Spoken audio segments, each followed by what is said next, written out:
Good morning from Copenhagen, everybody. I'm Jonas Paul Plesner, and I would say good local time to everywhere around the world where you listen into this. This is from the Alliance of Democracies Foundation. We are having an exclusive webinar on responses to China's economic coercion.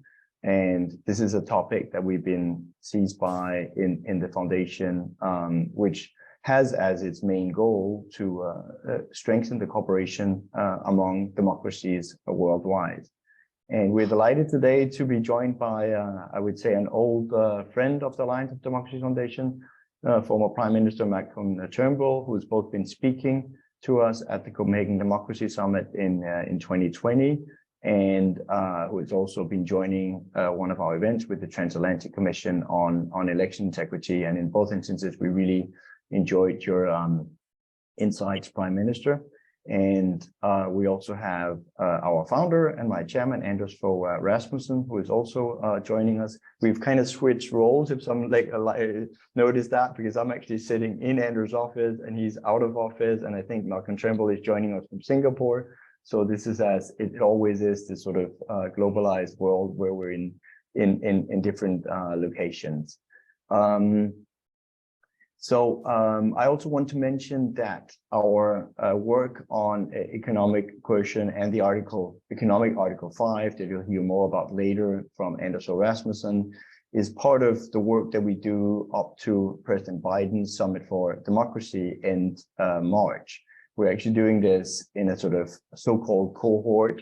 What does that mean? That means where you have more people and organizations that can join together. And in that, we are together with the Government of Lithuania, that's also been subjected to economic coercion. And we are together with Freedom House and sort of jointly have this cohort of Resisting Authoritarian Pressure, where our component in that is the question of what democracies can do more to counter authoritarian economic coercion.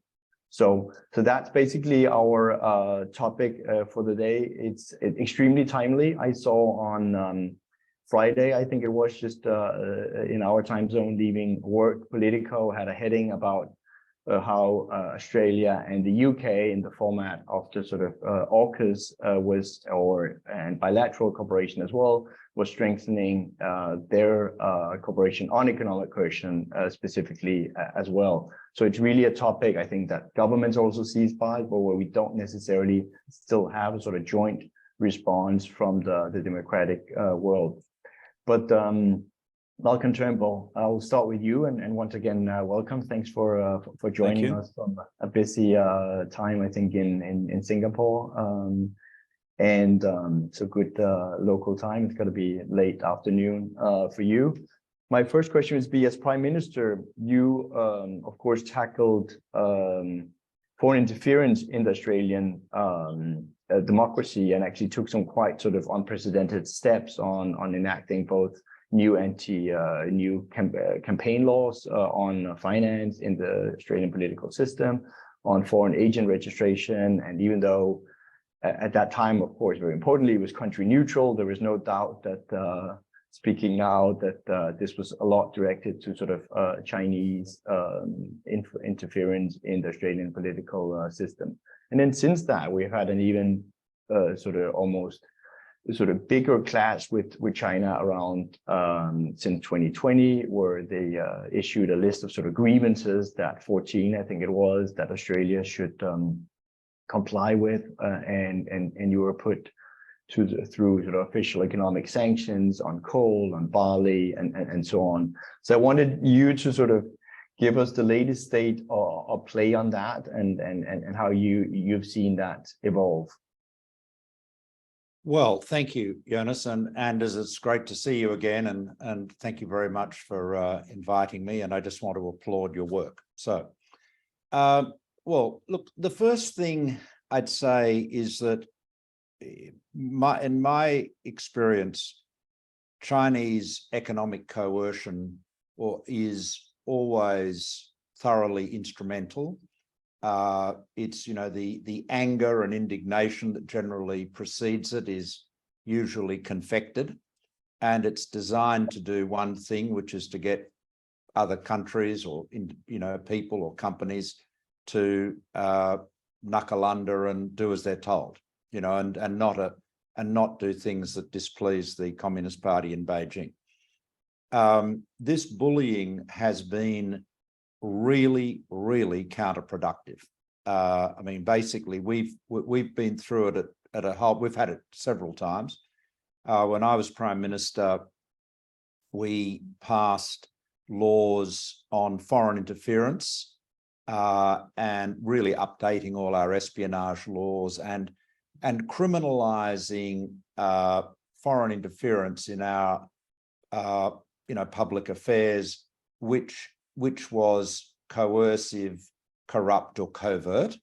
Okay, and that was really an updating of our laws. And then we also, as you mentioned, Jonas, introduced foreign influence transparency scheme, which was really modelled on the American Foreign Agents Registration Act. Now, the FARA, as it's known in America, was actually first introduced in the 1930s to flush out people who were working on behalf of Nazi Germany. That was actually its origin. What we were seeking, we're an open democracy in Australia. We don't have a problem with if foreign countries, foreigners want to openly seek to express their views and opinions, that's fine. But if people are doing it on behalf of a foreign government or a foreign political party, we just want to know that they are, that's all. And so it's a question of transparency. So this legislation caused great indignation in Beijing, and there was a lot of pressure brought to bear to try to frustrate it going through the parliament, which was unsuccessful, and it was passed. I found the pressure basically subsided once the legislation had been passed. There was an attempt to, sorry, gentleman's just bringing me a cup of tea here. Thank you very much. Sorry about that. That's great. That's fine. That's good. So it was instrumental, and once the object of the pressure couldn't be realised, then it eased off. The other thing that other big decision in that area that was taken while I was Prime Minister was we came to the view that we could not mitigate the risk of high-risk vendors, essentially Chinese controlled vendors in the wireless area.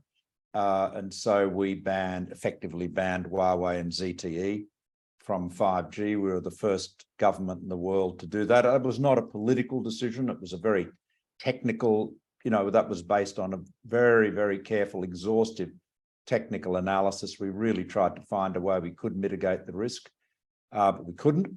That caused a great deal of upset.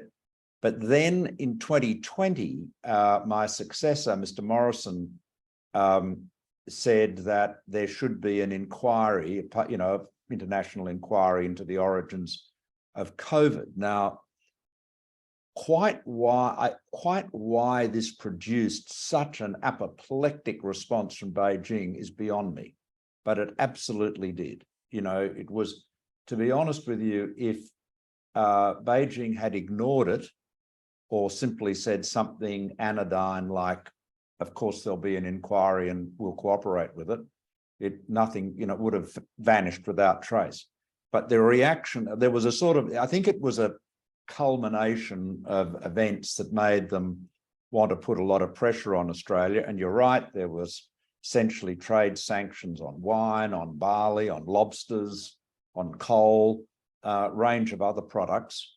And it was designed to get Australia to knuckle under. It was completely counterproductive.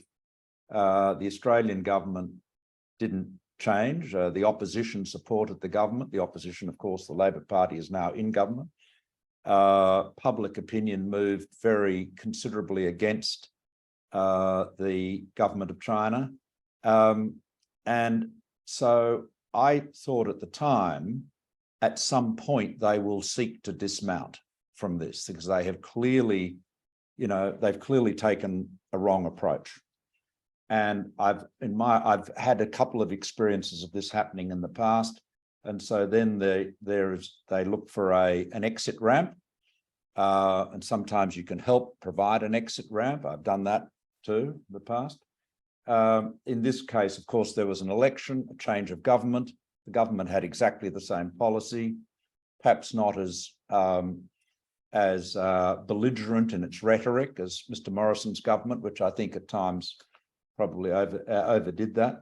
But any event, change of government, and the temperature has dramatically reduced, and more cordial, normal intercourse is happening, and I would expect these trade sanctions to be lifted. That they haven't worked.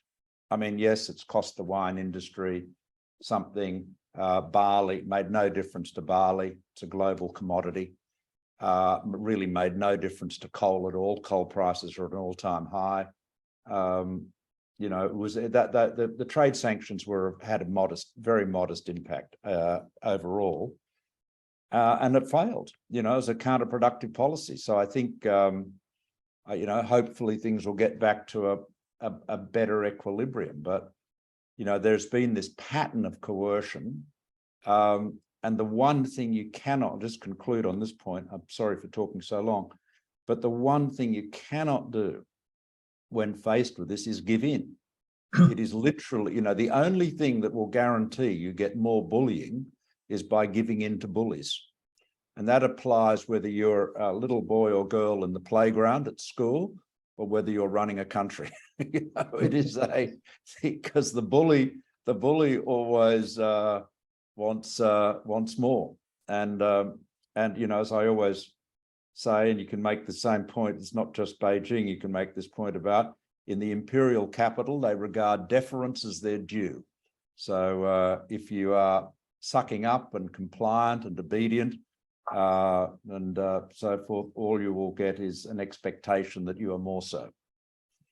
Well, thank you, Malcolm. And I could see Anders also smiling, and I know concurring with your statement on sort of how to treat with bullies. But actually a question on that, because we've also seen China being extremely tenacious in other cases. If we look back at sort of how they treated Norway over the Nobel Peace Prize, it lasted close to sort of 10 years. So I would say, would be interested in your assessment of, has there been given basically anything in return for Australia, or have you been able to, including under this government, to maintain that sort of holding tight? Because it would also be, in that sense, a quite big success, which we would congratulate Australia on, if you manage that China ends up dismantling the trade sanctions without having, you could say, gotten any of its ridiculous 14 points where they wanted to sort of both have you rescind, as you mentioned, the sort of the demand for a COVID inquiry, but it also had that you should curb your free press, so it was less critical of China. And these, of course, for any democracy, completely ludicrous claims. On the other hand, and that's the question, the market access to China is also that big allure for many. So I'd be interested in how precisely you see even though I know you're out of government, it will be the current government really navigating that, because going back to the Norwegian... They will, Jonas, what the new foreign minister has said, Penny Wong, she said that we'll, the goal is to, work constructively with China, but, where we have to disagree, we will disagree, but do so civilly. I mean, I think, I don't think there's any, I think you've got to be careful to avoid the, bombastic rhetoric. And that applies to China as well. I think if you look back at the last decade from a historian's point of view, not that I claim to be a historian, but China missed, Xi Jinping in particular, missed an enormous opportunity when Trump came along. Because, Trump was erratic, he was bullying, he shook up alliances, he created great uncertainty in the West, threatened to pull out of NATO, threatened all his alliances in the region, in this region. And that was an opportunity for China to be the exact opposite, to be consistent, calm, measured, respectful. But instead, they sort of followed Donald down the same sort of rabbit hole of belligerence and bombast. And you know, so it's really, they wasted 4 years. Interestingly, with the trade sanctions are, you know, they were at one level, they were just not really credible in this sense. China only put barriers up to imports from Australia that they didn't absolutely need. Like, they certainly didn't sanction iron ore because they've essentially got two suppliers of iron ore, Australia and Brazil. And they certainly didn't sanction iron ore. They didn't sanction, you know, LNG, gas. Coal, to be honest, they didn't really need from Australia. And in fact, it's, you know, given, you know, what's happening in the energy market, it's, you know, I suspect China will not be a big buyer, a big importer of coal, seaborne coal from anywhere not too long. So it was, you know, it was performative. It was performative, and really the, you know, the picking on Lithuania or Norway, it's, you know, what's that meant? What does that do other than tell everybody that China is behaving like a bully? I mean, it is literally the worst thing they can do. So, you know, it's as though they went and said, what are the worst caricatures of us that our critics and rivals and, you know, competitors paint? And then let's go and behave in a way that justifies those caricatures. And this is why I say they missed that big opportunity when Trump was president, because they should have been 180 degrees opposite of Trump. Completely agree. Maybe one last question before we also bring Anders into the debate is a bit on then, maybe a bit early, but the lessons learned. I mean, Australia took the cases to the WTO. There is international, a lot of like at least verbal support. But what would you have seen that the democratic world could have done sort of more to, and how do you assess the sort of the different steps that Australia had in the international system to address this? Well, you could have all bought more Australian wine. That was the, at one point there was a sort of a beginnings of a global movement to show solidarity for Australia by drinking more Australian wine. I did for months. It's very good, I can say. Yeah, to yes, Australian. it's good. Yes, it's certainly, if there's going to be something to do in the cause of democracy, drinking more Australian wine is probably one of the easiest things to do. But I think this Article 5 argument, you know, economic Article 5 that you've raised is a very important one. I mean, it's and it's linked to the issue of, you know, friend shoring and of recognizing that, you know, ultimately a lot of the assumptions, the big assumption that we had in the West about China, namely that it's as it progressed economically, it would become more liberal politically, was just wrong. And, you know, I mean, you only have to go back to, you know, George W. Bush, you know, when he was campaigning for president, you know, he was arguing for you know, he supported admitting China into the WTO. He was arguing for, you know, free trade with China. And he said you know, the history tells you that when you get more free trade, you get more economic growth and you get more political freedom. And that was just wrong. There's no point arguing whether they were theoretically right or not. It's turned out to be quite wrong. And so, you know, we have to recognize, and we also have to recognize in the West that we're competing. I mean, this is less so of an issue in Europe, but, you know, in the United States, UK, Australia, Canada, sort of the more or less English-speaking countries, there has always been a great skepticism about industry policy, or what the French would call dirigisme. Well, and I'm not suggesting it's necessarily the best economic policy, but that's what China's built on. And there are a whole number of areas, vital areas of industry, which China completely dominates. I mean, how can it make sense for example, China to manufacture nearly 90% of the world's solar panels? How does that make sense in any rational, environment? And well, equally, it makes a lot of sense for China. It's a monopoly. Well, it does, but and this is what Huawei was doing with wireless. I mean, it was, I mean, the Americans would say they stole a lot of IP. Well, let's say they did. They've developed a lot of IP too. So, that's, but the fundamental thing was you're getting to the point, the Americans and the Japanese and the Australians and the Germans and the Japanese have got to the point where the only companies that can provide full, wireless, 5G wireless technology and services and kit, if you like, are Chinese companies and Nokia and Ericsson.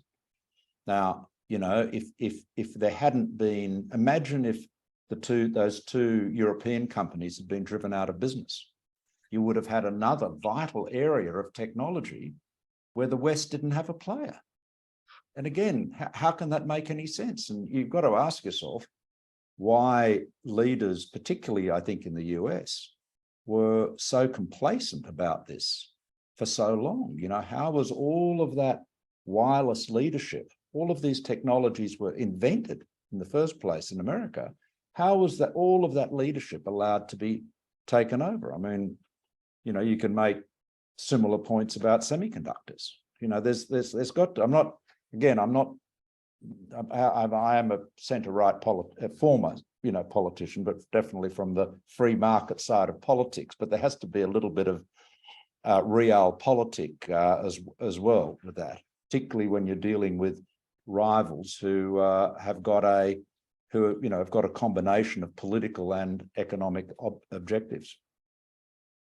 No, definitely, and I think you and Anders come a lot from the same point there as well. And I think I share that completely as well. That we want to preserve all the gains of prosperity that's been from free trade, but we also know that China fundamentally challenges the way, since it in a sense doesn't do free trade, but does its sort of own version of state capitalism inside the international trading system. Anders, I'll now turn to you. I am. Maybe just as intro, now that Malcolm mentioned the Australian wine, where the hashtag at that time was Freedom Wine, we've just been together here in January to Taiwan, where we also, which is country that's also often subjected to this type of economic coercion from China. And meanwhile, as of course, Taiwan still has a lot of trade with China. So while we were there, Taiwan beer, Taiwan whiskey, Kinmen liquor, and other products had just been sort of sanctioned. So we had to sort of, to show our support, to drink a good amount of that, not too heavy amounts of the whiskey, but a little bit of everything. But I mean, Anders, you've been seized for a long time also by this question of economic coercion, which is also why you've been developing this concept of an economic Article 5. So I want to turn to you and sort of maybe a little bit the even broader picture than just Australia, because we've mentioned Taiwan, we have Lithuania, we have other cases. How do we kind of try to address this sort of jointly as democratic nations? Yeah, thank you, Jonas. And thank you very much for your insightful input, Malcolm. It's great to see you again. I think last time was at the Copenhagen Democracy Summit in 2020, where we all went virtual. Fittingly, you spoke about foreign interference in democracy and your experience from Australia. And your thinking is very much in line with my position. And that's why 5 years ago, I created the Alliance of Democracies Foundation. My motivation was simple: to bring the world's democracies closer together to counter the threat from increasingly aggressive autocracies. Following Russia's invasion of Ukraine and China's provocations against democratic Taiwan, this work is more urgent than ever. Increasingly, authoritarian countries are using economic coercion against democracies. Over the last few years, China's economic coercion of Lithuania and, of course, Australia stand out as prominent examples. And we also see Russia using economic levers to achieve geopolitical aims, notably by weaponizing its natural resources like oil and gas. And the aim of such coercion is to bend the will of democratic countries. And as such, this is a test for the free world. And that's why the world's democracies should work closer together to counter economic coercion by the world's autocracies. And that's why we have launched the idea of an economic Article 5, which of course is very much inspired by my past as head of NATO, where we do have a military Article 5, according to which we consider an attack on one an attack on all. And this should also apply in the economic field.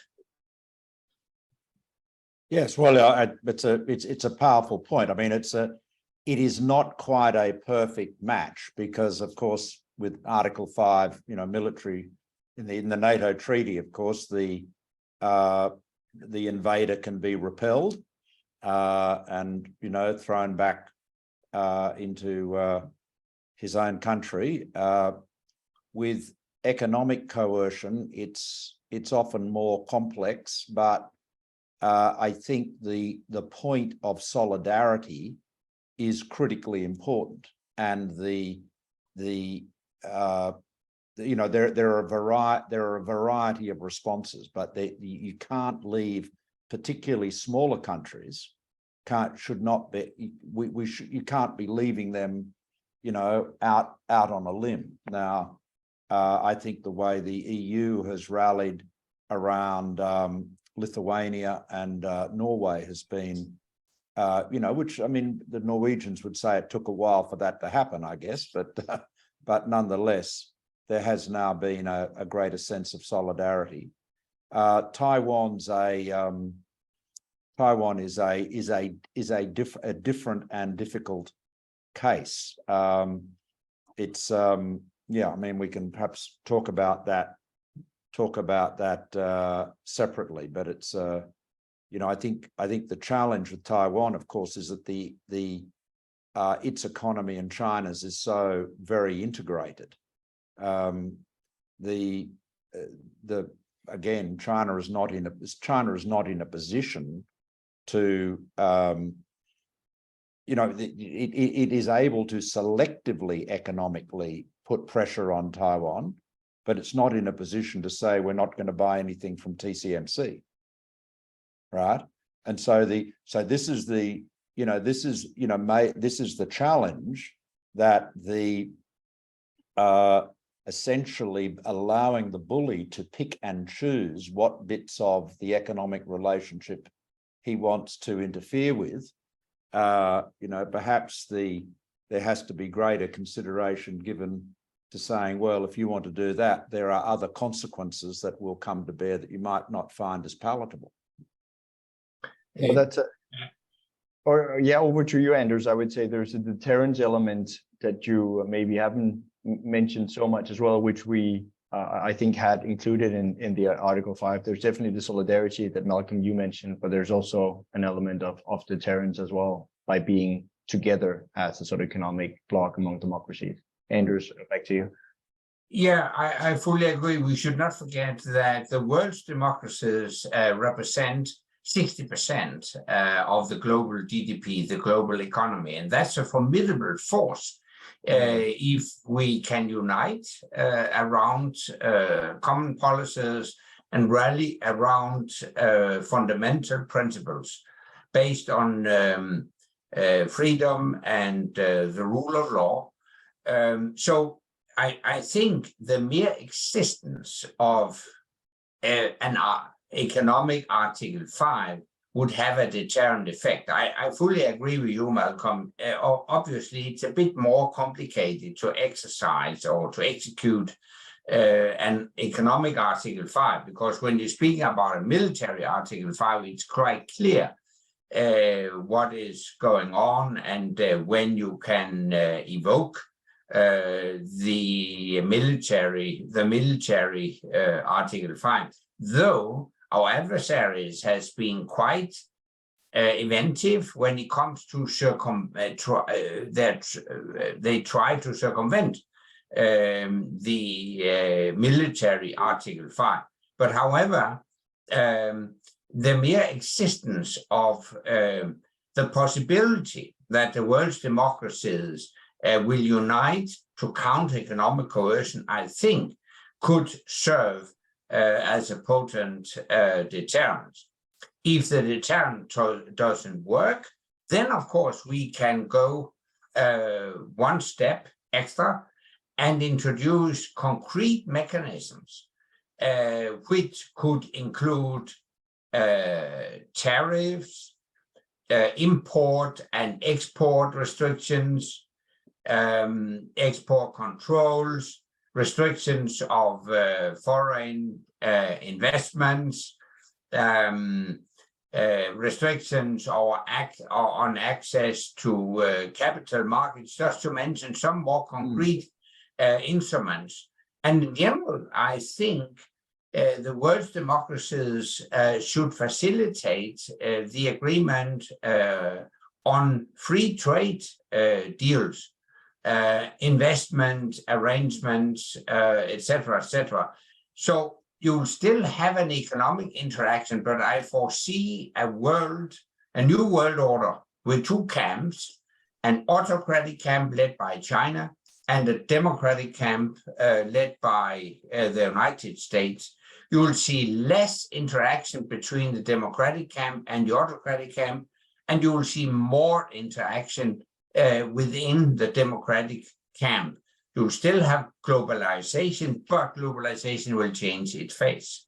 Well, let me give you a good example of something that's coming up fairly soon in this area. So you'll remember that one of the big trade initiative of the Barack Obama presidency was the Trans-Pacific Partnership, which involved 12 nations around the Asia Pacific, Canada, the United States, Mexico, Chile, Peru, New Zealand, Australia, Malaysia, Singapore, Japan, and a number of other countries in the region. And it was a big partnership. Donald Trump pulled out of it, which was, he promised to do that. He pulled out of that. Shinzo Abe and I decided that we would try to keep the deal alive. In fact, it was actually, I persuaded Shinzo to do that, who's obviously recently was assassinated, great loss, very good leader, very good man too. And anyway, we kept the deal alive and it is now operating. So it's called the CPTPP or the TPP-11, and the United Kingdom has applied to join it, and will probably join it, but the China has applied to join it. Now, Now, we would like America to come back, but I don't see politically that happening anytime soon. But really, if you look at China, we have a free trade deal with China, right? China has completely ignored all of its trading obligations to Australia with the sanctions it's imposed on us. And so it does that, and then with what can only be described as the sort of ultimate chutzpah, to turn around and say, oh, we'd like to join your Trans-Pacific Partnership deal, which, by the way, has all sorts of rules about behind the border barriers to trade and, state, the prohibitions against using the resources of the state to disadvantage other countries in their, economic commerce within your borders. But you can imagine trying to join the TPP, they would only comply with its rules, on the occasions that it suited them. Yeah. And so they will no doubt, they'll put a lot of pressure on, and they'll no doubt be very disappointed if they are not admitted. But how you could sensibly agree to China participating after this experience we've just gone through is extraordinary. Yeah. I remember, when I was Prime Minister, I remember talking to Xi Jinping about it, and at that time I thought it could be a good idea to have America and China in the TPP. I thought that could work quite well, perhaps, and we were still filled with optimism. But now, 5 or 6 years later, you look back and say we're all very naive. Yeah. Just very naive. And I mean, this naivety applies to Taiwan, of course, because I think everybody, and as tell me if this concurs, this sounds familiar to you from a European perspective, but I think in this part of the world, we all assume that as China liberalized, China's political system would become closer to that in Taiwan, that you could perhaps see your way forward to a one country, two systems solution. Well, I mean, that's, looking back on that, you've got to say, what were you all dreaming? What were you smoking, you might say. It just looks incredibly naive, but at least we're all being naive together. But we were deluding ourselves. I fully agree, and I also belong to the camp who believed that once we integrated China into the global economic system by allowing them into WTO, that would be followed by a political liberalization and a more open society. I even, as Prime Minister of Denmark, signed a special partnership agreement between China and Denmark, which is it's very rare that China does that, and Denmark is a very small country, but we did so because I strongly believe that we should award the then Chinese leadership. That was back in 2008, and President Hu and Prime Minister Wen, they belong to a camp in China that worked towards more integration in the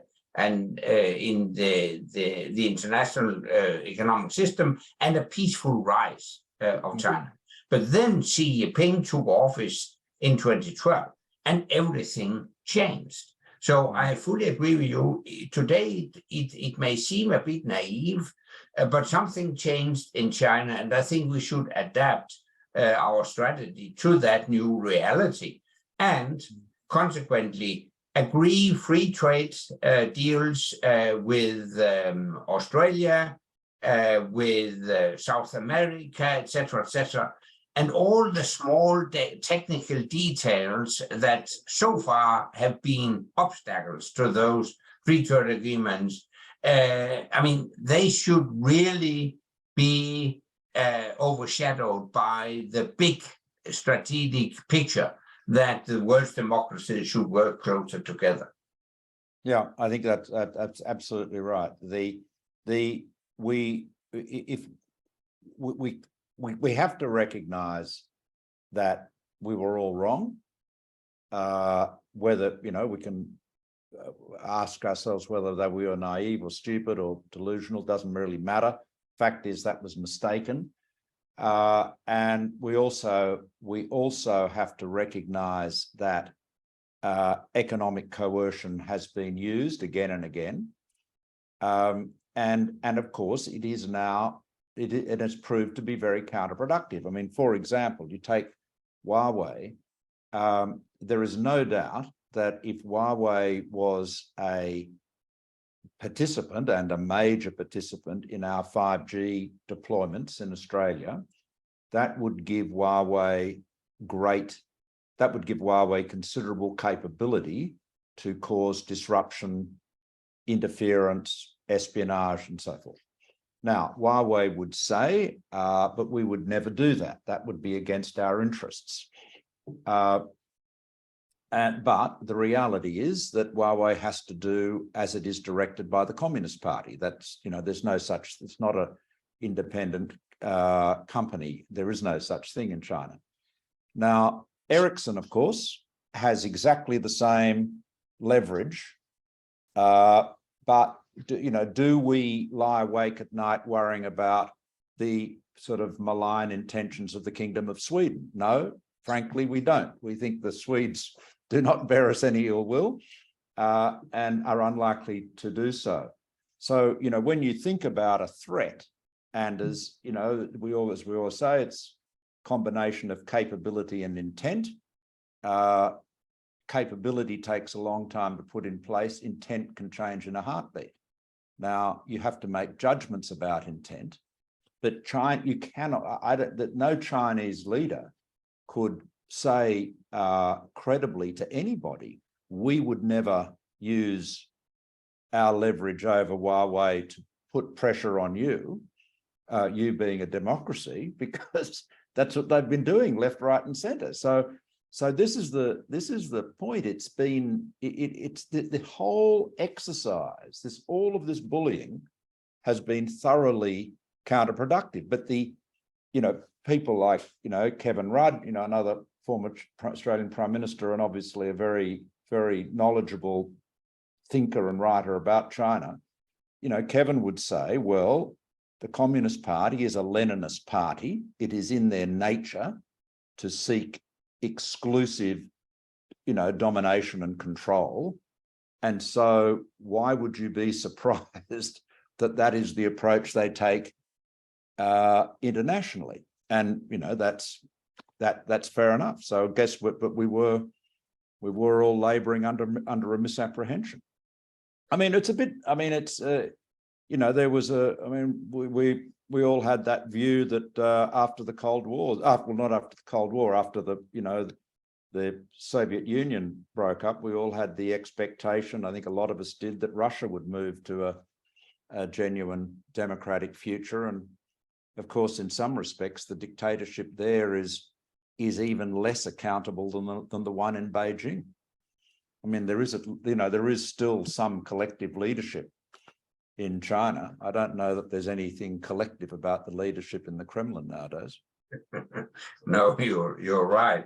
And I think the challenging thing is that China uses hybrid instruments in gaining more influence. For instance, in Europe, under disguise of the One Belt, One Road initiative, they have invested heavily in critical infrastructure in Europe, including ports, energy, infrastructure, critical high technology sectors, etc., etc. So that it's really it should be a wake-up call for Europe, and Europe has started by, I think most European countries have banned Huawei de facto, but still you have in Europe, unfortunately, the thinking that Europe could act as a mediator between US and China. In my opinion, that's naive. You have to side with Democrats in a struggle between autocracy and democracy. You can't stay neutral. You will have to side with the Democrats. And that's why I think the way forward should be an alliance of democracies, or at least strengthened cooperation between democracies. I agree, and I think it's democracies have got to in there. It's not just a question of supporting each other vis-a-vis authoritarian regimes. It's supporting each other to maintain democracy within the democracies. There are very real challenges to democracy that we've seen. You can look at recent events in Brazil or recent events in the United States alone, to show that there are real challenges to democracy from within. So I think it's important. It's important for democracies to not just define themselves by reason of being opposed to Communist Party in Beijing or Mr. Putin in Moscow, but also to demonstrate that we do uphold democratic values and practices in our own countries. That's a great point. So I just want because we're being joined, I can see, by new people, and of course we have people that follow this on the net, to say this is an Alliance of Democracies webinar. We are talking about responses to China's economic coercion, and joined by Malcolm Turnbull, the former Prime Minister, and Fogh Rasmussen, our founder. And with that, I also want to say I'm starting to get, or I've gotten questions in. So if you want to ask questions, this is sort of the last 10 minutes we have. So do put them in the chat, and I'll bring them in. I'll first start with one on something that's also really topical. We've seen, and links a lot of what we talked about so far. We've seen the Czech president-elect Petro Pavel do something in Europe quite unprecedented by calling the Taiwanese or taking a call from the Taiwanese president Tsai Ing-wen, and sort of been speaking with her. So I wondered, that both brings in the Taiwan question, which you, Malcolm, earlier said that we should talk more about, and it also brings in, of course, both of you have been former prime ministers. What kind of, as head of state for Mr. Powell, would you bring? Because there's no doubt, I think, that China will, we haven't seen it yet, but will throw something out of the economic coercion toolbox. And basically how already, when you go into this sort of knowingly, how do you best, what should be the strategy, basically? What would be your advice? And then more broadly, what would be your perspectives on that sort of move? On sort of, as you can see here, a democratic leader saying, I'm willing to call the democratic leader of Taiwan as well. Malcolm, maybe over to you first, and then Andrew. Yeah, okay. Well, I mean, with the one China policy has been adopted by most Western countries for a long time. And again, it was underlying it was a premise that I described earlier about Taiwan and China ultimately, being likely to move closer together. In fact, the reverse has happened. And of course, you've got to remember that when the one China policy, came into being in the 1970s in Australia and the US in particular, and earlier in other countries, the People's Republic was a dictatorship ruled by the Communist Party, and Taiwan was also a dictatorship. The one thing the Communist Party of China and the KMT, the Kuomintang, agreed on was that Taiwan was part of China and Beijing was China's capital. The only thing they disagreed on was who was in charge in Beijing, who should be in charge in Beijing. But that's a long, and I know history is terribly important, and there are parts of the world where you can turn up and say, what's the problem here? And people say, well, in 1200 and something, and start giving you a lecture in medieval history. But the reality is, Taiwan today is a nation of 23 or 4 million people. It's one of the most technically advanced countries in the world. It's a democracy. and the younger people there, and I would say that would be anyone under 60, the overwhelming majority regard themselves as Taiwanese. Now, you know, the question is, you know, that nobody wants to provoke or provide a casus belli for a conflict. And I guess you know, we've had this reality that in the absence of there being any likelihood of the two parties coming together, everyone's policies have basically been designed to just kick the can down the road, you know, with a kind of a geopolitical version of McCorberism, hoping that something better will turn up down the track, and that any day there isn't a war is a good day. But it's you know, I don't see any prospect of there being a voluntary union between the PRC and Taiwan. I think, you know, whereas 20 years ago, people, you know, I think deludedly, absolutely did think that was possible. Yeah. Actually, I fully agree. And I think it is China that has redefined the one country, two system policy. And most clearly, we have seen it in Hong Kong. Hong Kong is now actually de facto an integrated part of China. So doing business in Hong Kong is more or less like doing business in China. They have suppressed civil liberties. You have no democracy in Hong Kong. So the Chinese have redefined the concept of one country, two system. And that's why the young generation in Taiwan, they just want to uphold status quo. They don't want any change. And I think the Chinese definition of the one country policy is ridiculous. For instance, if I wanted, I could call any governor in any state in the US and congratulate him or her on an election, or call him or her for a meeting of anything without any problems. Obviously, the president of the United States wouldn't complain about it. So it's completely ridiculous the way the communists in Beijing handle this one China, two system policy.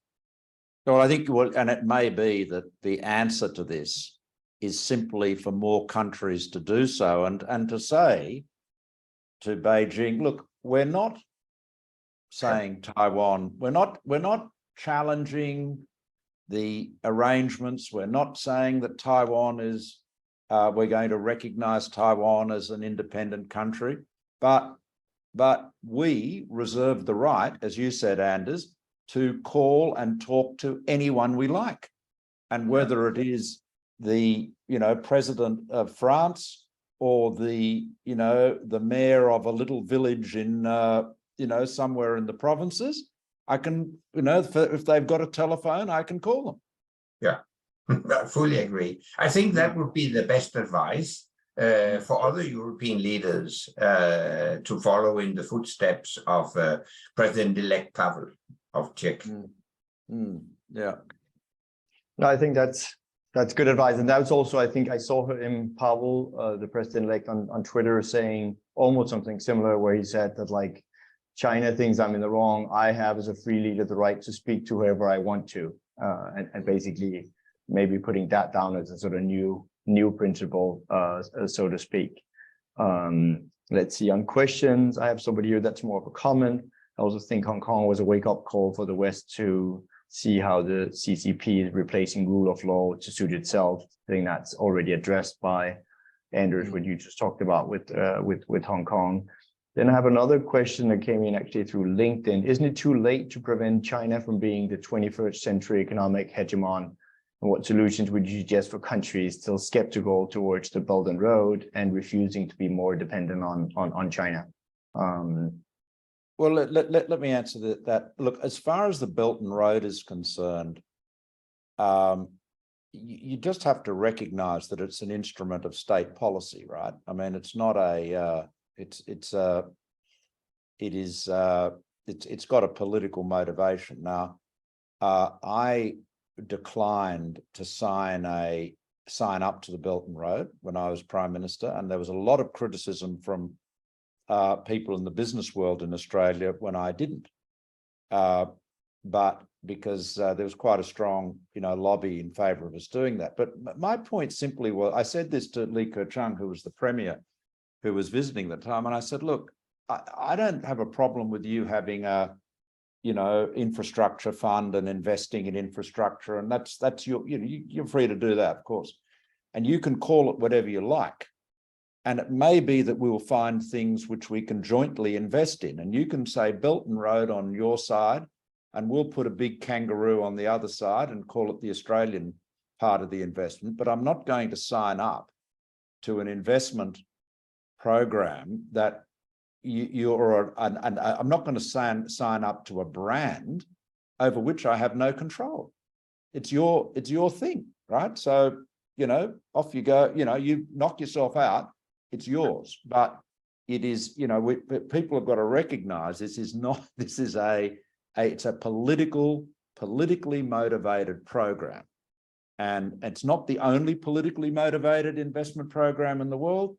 There've been plenty in the past, no doubt be plenty in the future, but you've got to recognize what it is. And it's and it comes with strings attached. That's essentially the point. And as far as China being the 21st century economic hegemon, it's a big country and a big economy, but I think I think China's got a lot of economic challenges. It really does. I mean, not least of which is demographic. And it is the fact that China has no allies other than Russia, which of course is the sort of friend you have when you've run out of enemies, I suppose, and North Korea, which is even more the case. And it doesn't. Because of the nature of its political system, it tends to have clients rather than partners and allies and friends, and that's so the democratic West, for all of its flaws and failings and general disappointments, and voters are always disappointed with democracies, but nonetheless the democratic world has a much greater degree of solidarity and comity than the authoritarian world. I couldn't agree more. I think the US and the democratic world will remain the strongest economy in the world. Of course, you have many Chinese. So if you multiply even as a smaller income per inhabitant, when you multiply by 1.4 billion people, it adds up to something. So it may well be that the Chinese economy will become the world's biggest economy, but I'm sure the US and the world's democracies will remain the most efficient economies. We should never ever underestimate the strength of the free market economy, the capitalist system, our ability to adapt to new situations. For instance, in Europe, we have in record time almost eradicated our dependency on Russian oil and gas. And yes, that's thanks to the free market economy.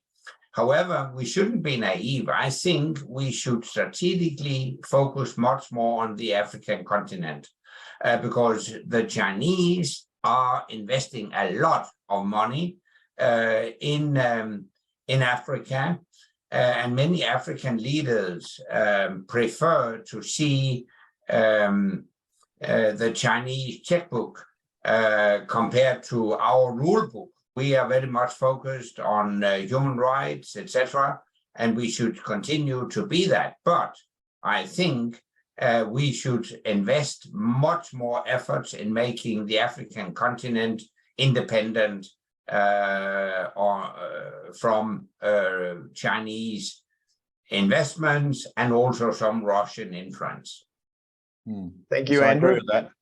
I agree. And look, if I could just conclude, just to give you a very quick example.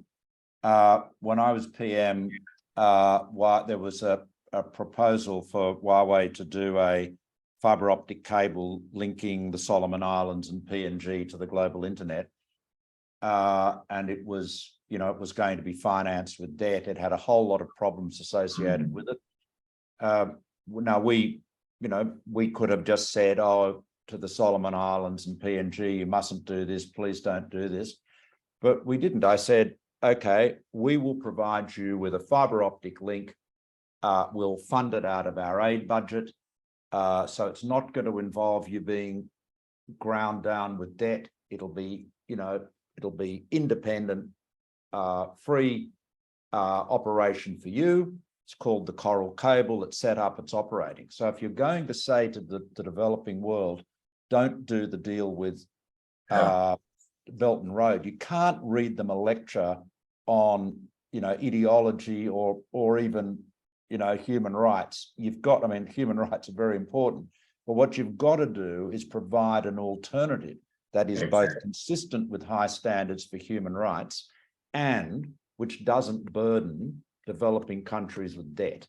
Because this is, this is one of the problems that there's, fund a lot of we basically have to recognize we have to recognize that a lot of the debt finance going into the developing world actually shouldn't really have been debt in the first place, in my view. Fully agree. Thank you, Malcolm, and thank you, Anders. So that brings us to a close. I also want to thank our listeners, both here in the webinar itself, but also that have joined us on social media.